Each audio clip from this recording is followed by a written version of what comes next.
Hello दोस्तों, आज से हम लोग देखने वाले हैं उत्तरवर्ती मुगल शासकों की कहानी। दोस्तों 1707 में औरंगजेब की मृत्यु के साथ ही समाप्त हो जाता है मुगल साम्राज्य का स्वर्णिम काल भी। और दोस्तों इसके बाद मुगल साम्राज्य फिर कभी भी अपने स्वर्णिम काल को प्राप्त नहीं कर पाता। दोस्तों औरंगजेब की मृत्यु के साथ ही उनके पुत्र भिड़ चुके थे उत्तराधिकार के युद्ध में। मोहम्मद मुअज्जम, मोहम्मद आजम तथा काम बख्श के मध्य उत्तराधिकार का युद्ध होता है, जिसे जाजऊ के युद्ध के नाम से जाना जाता है। दोस्तों इस युद्ध में विजय होती है मोहम्मद मुअज्जम की और 1707 में वो नए मुगल सम्राट के तौर पे राज्याभिषेक कराता है और अपना नाम बहादुर शाह प्रथम दर्ज कराता है। दोस्तों इतिहास में इसे बहादुर शाह प्रथम के नाम से ही जाना गया। उत्तराधिकार के इस युद्ध में बहादुर शाह प्रथम का विशेष सहयोगी था एक पुर्तगाली स्त्री, जिसे जूलियाना के नाम से जाना जाता है। दोस्तों जूलियाना का बहादुर शाह प्रथम के उत्तराधिकार के युद्ध में विशेष योगदान माना जाता है और इस योगदान के चलते ही बहादुर शाह प्रथम की जीत हुई थी। लेकिन जूलियाना के बारे में अधिक इतिहास मौजूद नहीं है।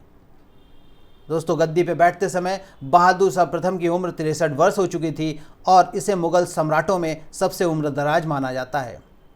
शासन व्यवस्था में अधिक रुचि नहीं थी बहादुर शाह प्रथम की।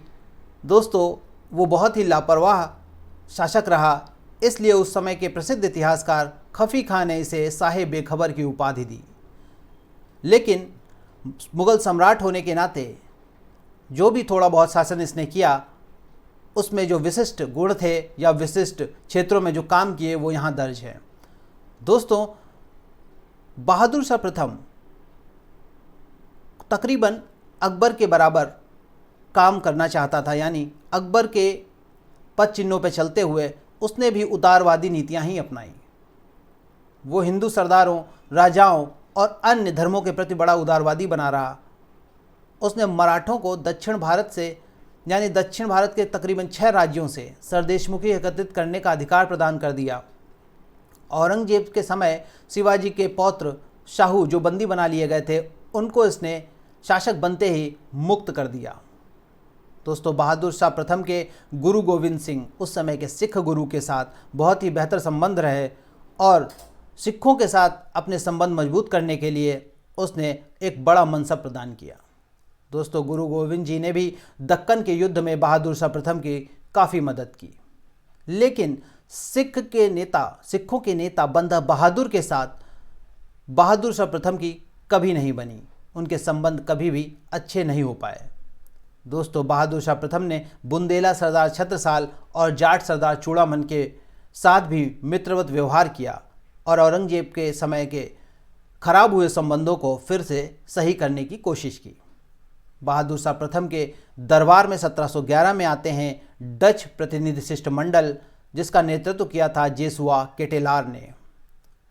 दोस्तों बात करते हैं मुगल सम्राट के उत्तरवर्ती शासकों में प्रथम बहादुर शाह की, तो अंतिम समय बहादुर शाह का भी बहुत बेहतर नहीं रहा। उनके पुत्र उत्तराधिकार के युद्ध में भिड़ चुके थे और 27 फरवरी 1712 को बहादुर शाह की मृत्यु हो जाती है और उसके बाद भी उनके पुत्र उत्तराधिकार में इतना व्यस्त रहते हैं कि 10 सप्ताहों तक बहादुर शाह का शव रखा रहता है, उसे दफन नहीं किया जाता। दोस्तों उस समय के प्रसिद्ध लेखक सर सिडनी ओवन ने बहादुर शाह प्रथम के बारे में लिखा था, ये अंतिम मुगल सम्राट था जिसके विषय में कुछ अच्छे शब्द कहे जा सकते हैं। दोस्तों औरंगजेब से प्राप्त एक बड़ा साम्राज्य मिला था बहादुर शाह प्रथम को, लेकिन बहादुर शाह प्रथम की नीतियाँ उतनी बेहतर नहीं थी, ना ही वो इतना सशक्त था कि वो उस साम्राज्य को संभाल पाता। धीरे धीरे मुगल साम्राज्य अपने पतन की ओर अग्रसर हो जाता है। तो दोस्तों नेक्स्ट वीडियो में हम लोग देखेंगे दूसरे उत्तरवर्ती मुगल शासक की कहानी। बहुत बहुत धन्यवाद दोस्तों।